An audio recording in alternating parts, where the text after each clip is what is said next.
Selamat datang di Pojok Santai. Sebelum Anda mendengarkan audiobook ini, kami menginformasikan bahwa channel ini adalah review audio dari buku yang ada di Indonesia. Untuk membaca keseluruhan buku ini, kami menyarankan membeli buku aslinya di toko buku kesayangan Anda, baik offline maupun online. Keberadaan channel ini dimaksudkan untuk membantu Anda mendapatkan pengetahuan dari buku-buku kesayangan Anda. Jangan lupa untuk subscribe, like, dan komen. Selamat datang di Pojok Santai, channel khusus yang membahas komik dan novel dengan cara asik. Kemiripan Singo Bodong dan Dadung Amuk benar-benar bikin Suto Sinting alias Pendekar Mabuk pusing 7 keliling. Bagaimana selanjutnya? Yuk langsung saja disimak video berikut ini.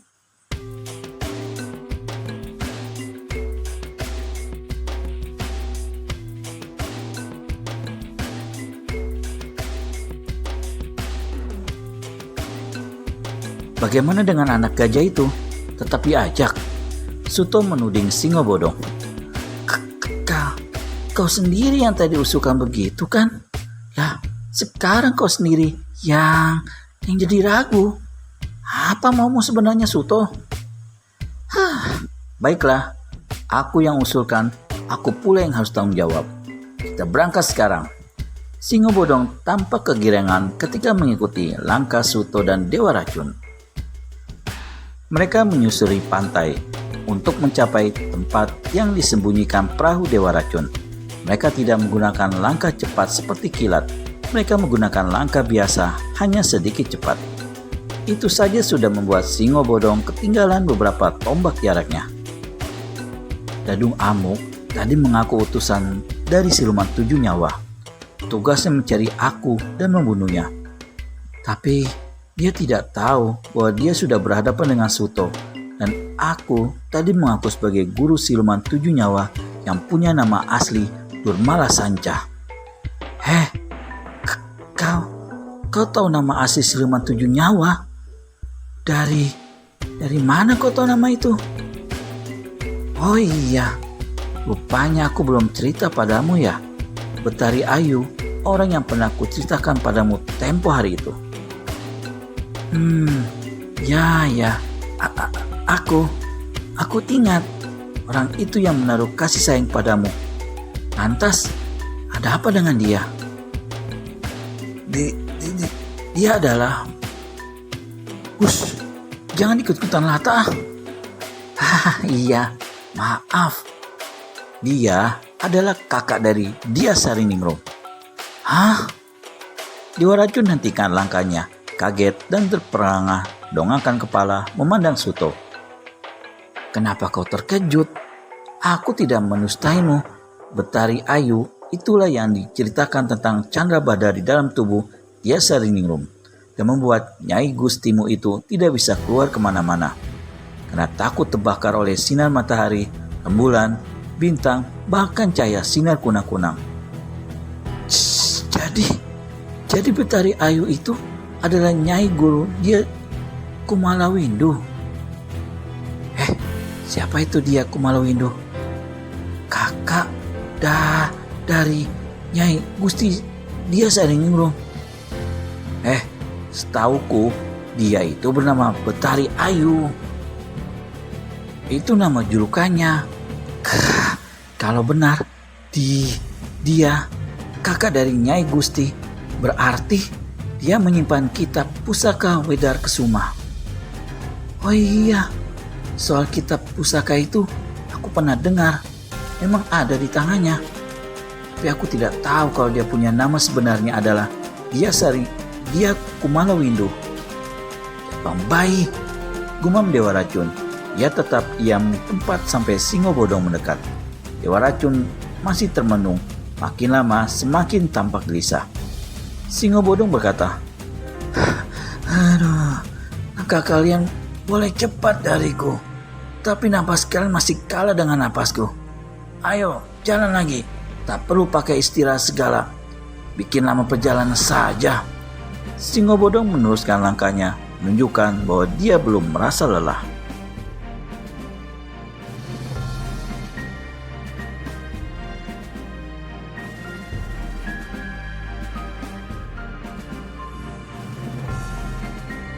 Dia tak tahu Suto dan Dewa Racun berhenti bukan karena istirahat, tapi ada sesuatu yang perlu dipikirkan.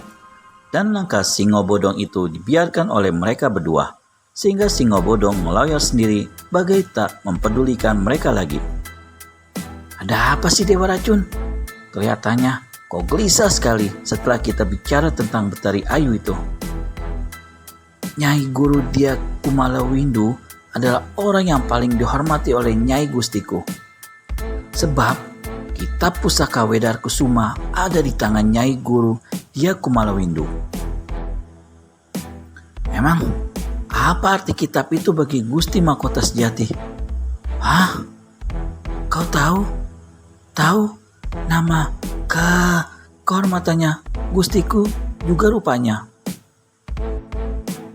Betari Ayu yang menceritakannya. Jadi, apa artinya kitab itu bagi Nyai Gustimu itu? Semua ilmu yang dimiliki Nyai Gustiku ada di dalam kitab Wedar Kusuma. Jadi, setinggi apapun ilmu Nyai Gusti dapat diketahui dan diungguli oleh Nyai Guru Betari Ayu itu. Sedangkan ilmu yang dimiliki Nyai Betari Ayu tidak banyak diketahui oleh Nyai Gusti. Lah, terus apa hubungannya? Begini Suto. Dewa Racun melompat di salah satu batu supaya tingginya mendekati tinggi tubuh Suto. Lalu ia bicara sungguh-sungguh. Sebenarnya ada dua syarat yang ingin diajukan oleh Nyai Gusti Biasa Niningrum kepadamu. Satu syarat aku sudah tahu, yaitu kau harus bisa memegang kitab pusaka Wedar Kusuma itu. Itulah tanda cinta Nyai kepadamu. Syarat yang kedua, aku belum tahu. Jadi, aku harus merebut kitab pusaka dari tangan kakaknya.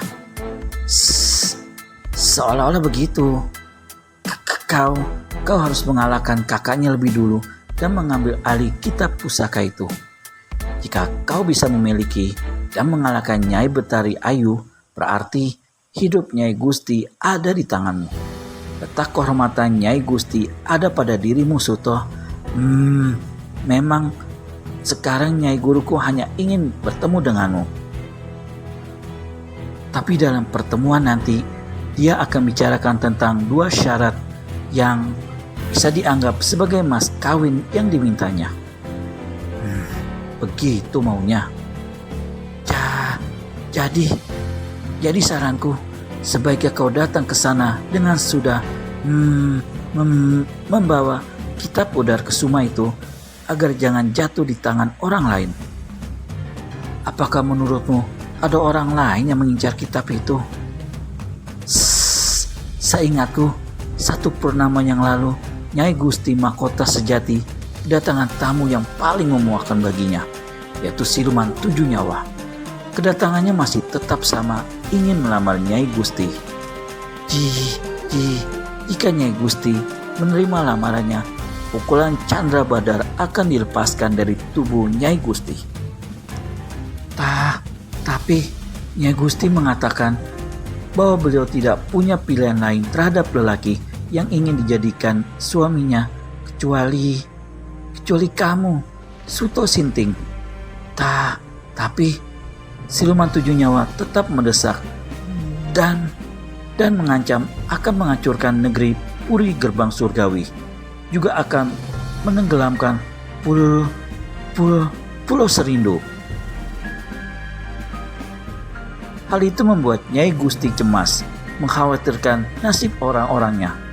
Lalu Nyai Gusti mempunyai cara untuk mempersulit niat siluman 7 nyawa itu. Beliau mau menerima lamaran siluman 7 nyawa kalau siluman 7 nyawa bisa mendapatkan kitab Wedar Kusuma. Tentang di mana kitab itu berada, Nyai Guru tidak memberitahukannya. Suto manggut-manggut. Jadi tentunya sekarang ini siluman 7 nyawa sedang kebingungan mencari kitab Wedar Kusuma. Aku rasa begitu, Pendekar Mabuk. Pantas siluman tujuh nyawa mengutus Dadung Amuk untuk mencari pendekar mabuk dan membunuhnya. Rupanya siluman tujuh nyawa cemburu kepadaku, Dewa Racun. Sepertinya begitu. Kitab Wedar Kesuma, gumam pendekar mabuk sambil merenung lama, sampai akhirnya Dewa Racun berkata, keistimewaan kitab itu lagi, setiap ilmu yang ditemukan oleh Nyai Gustiku atau Nyai Betari Ayu sudah langsung tertulis dengan sendirinya di dalam kitab itu. Hebat sekali kitab itu. Suto kerutkan dahi.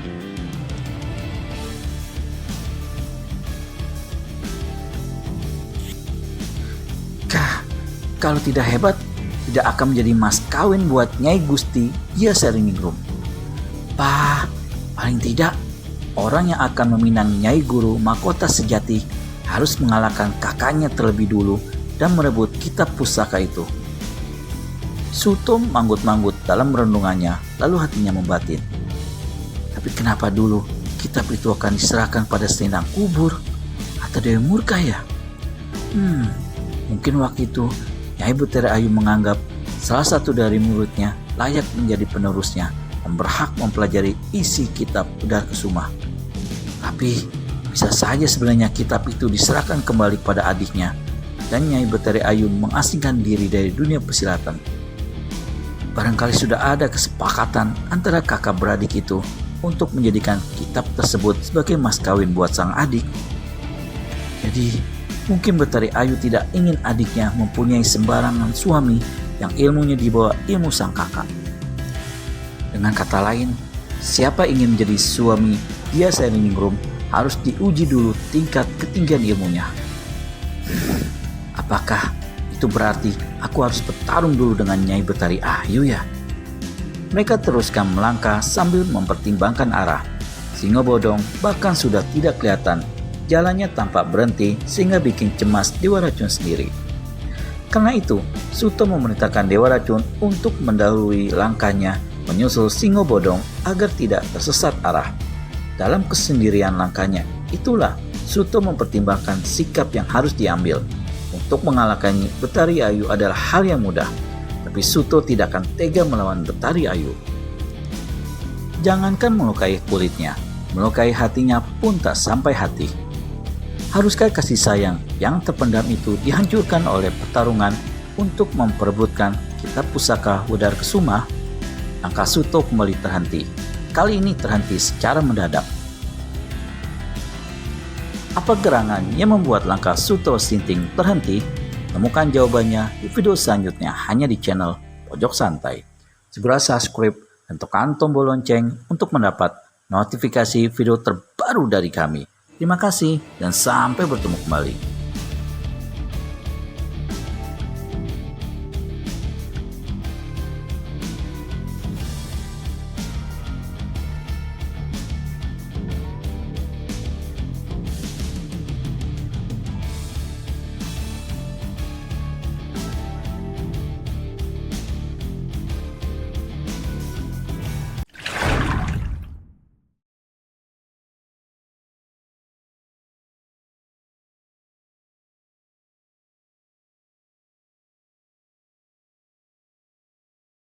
Selamat datang di Pojok Santai.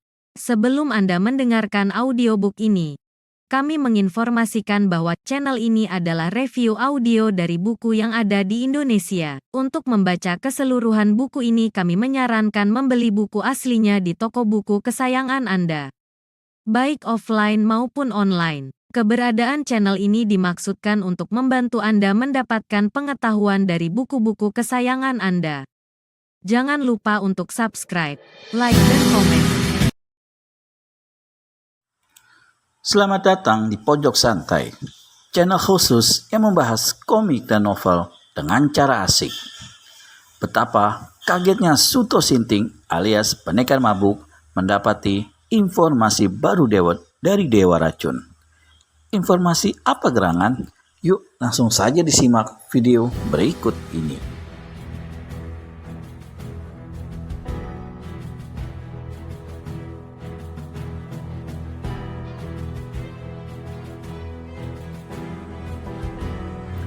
Dalam kesendirian langkahnya itulah Suto mempertimbangkan sikap yang harus diambil. Untuk mengalahkan Betari Ayu adalah hal yang mudah, tapi Suto tidak akan tega melawan Betari Ayu. Jangankan melukai kulitnya, melukai hatinya pun tak sampai hati. Haruskah kasih sayang yang terpendam itu dihancurkan oleh pertarungan untuk memperebutkan kitab pusaka Wedar Kesuma? Langkah Suto kembali terhenti. Kali ini terhenti secara mendadak, karena di depannya tiba-tiba muncul singo bodong berbaju komprang warna merah membawa tambang di pundaknya.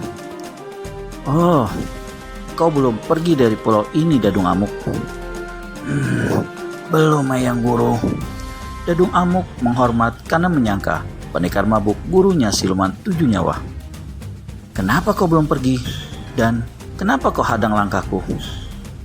"Eyang Guru, saya mohon izin untuk tinggal beberapa saat di pulau ini." "Apa perlumu?" Suto menampakkan kesan wibawanya.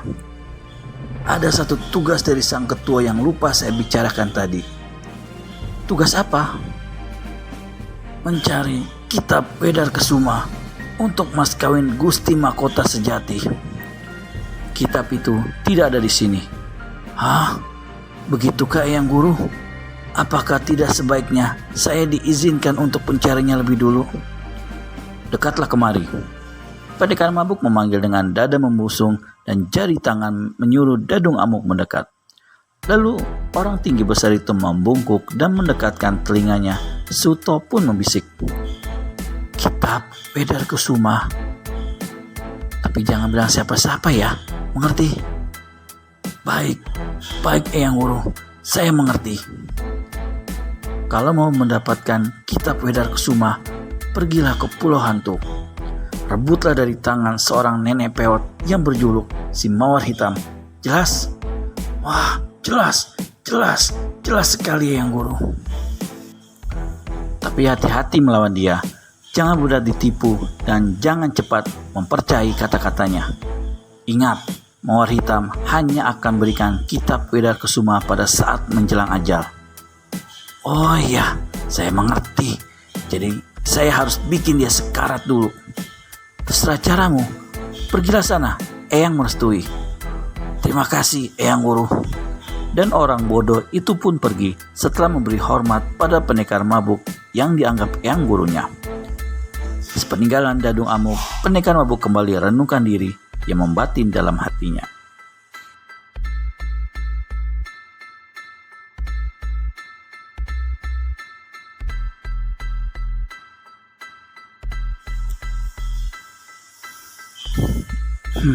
Lagi-lagi dia muncul pada saat singo bodong tidak ada di tempat.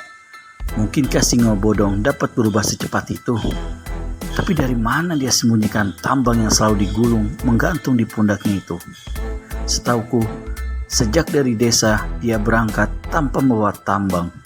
Bajunya tetap hitam dan bukan merah. Dan lagi-lagi aku lupa mendesaknya untuk mengaku siapa dirinya sebenarnya. Apakah kali ini Dewa Racun tetap ada bersama singo bodong ya? Ataukah dia sedang kelimpungan mencari singo bodong? Dari arah kejauhan, tampak dua sosok manusia berlarian menuju ke arah pendekar mabuk. Cepat-cepat, Suto menyongsong mereka, karena mereka adalah Dewa Racun dan singo bodong.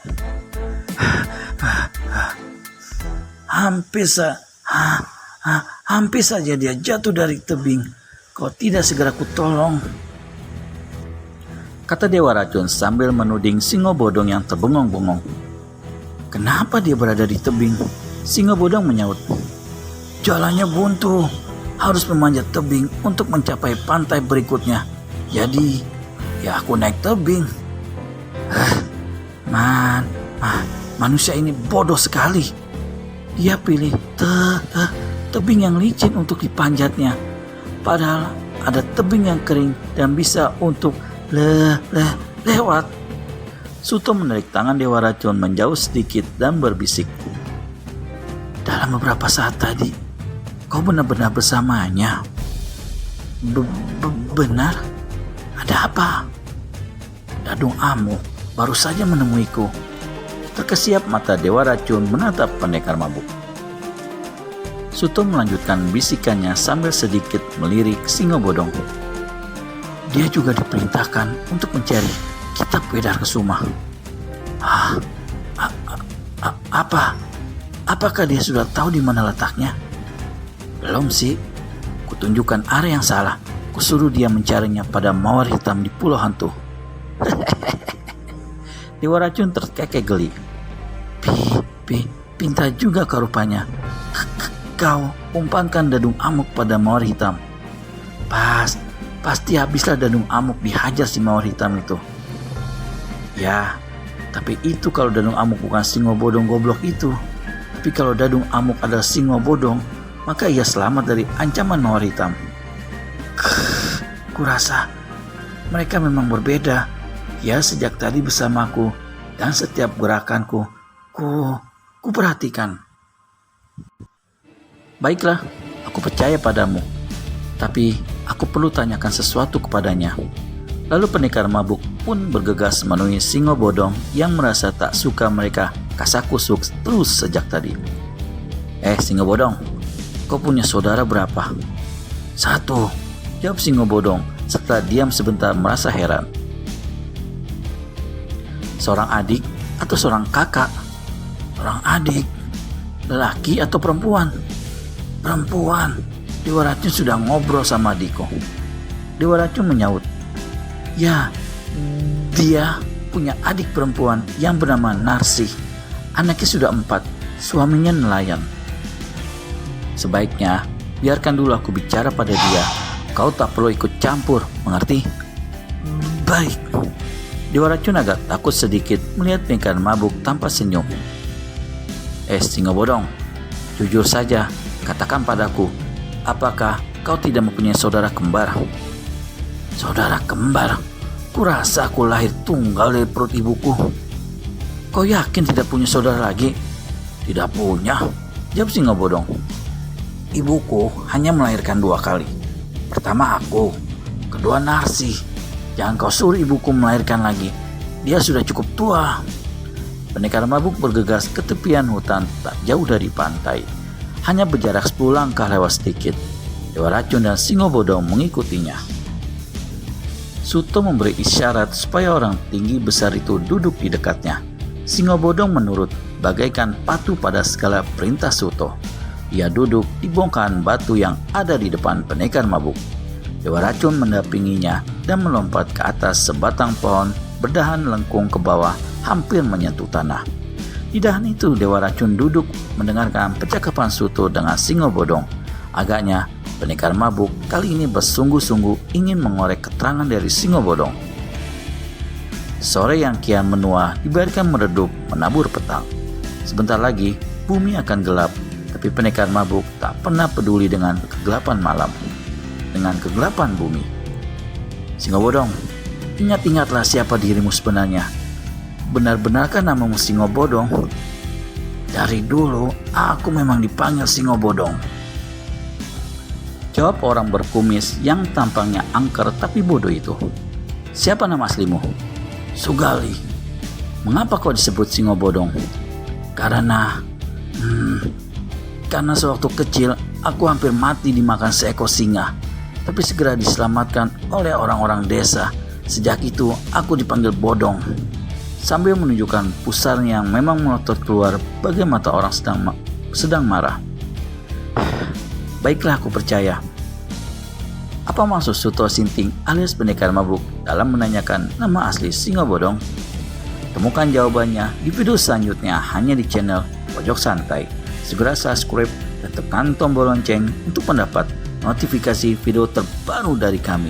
Terima kasih dan sampai bertemu kembali.